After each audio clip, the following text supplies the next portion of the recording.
ঈদের সালাত কেউ যদি মিস করে সে একা একা বা জামাতে ঘরে এসে পড়তে পারবে কিনা এ ব্যাপারে দুইটি মত।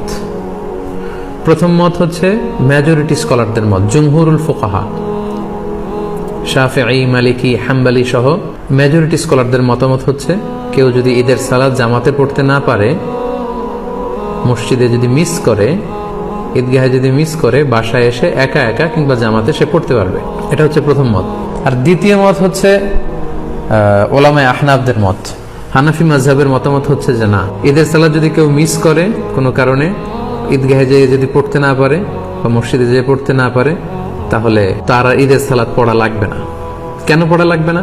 হানাফি মাযহাবের দলিল হচ্ছে ঈদের জামাতটা এটা একটা সামাজিক ইবাদত। জুমার সালাতের ক্ষেত্রে যে সমস্ত শর্ত, ঈদের সালাতের ক্ষেত্রে একই শর্ত।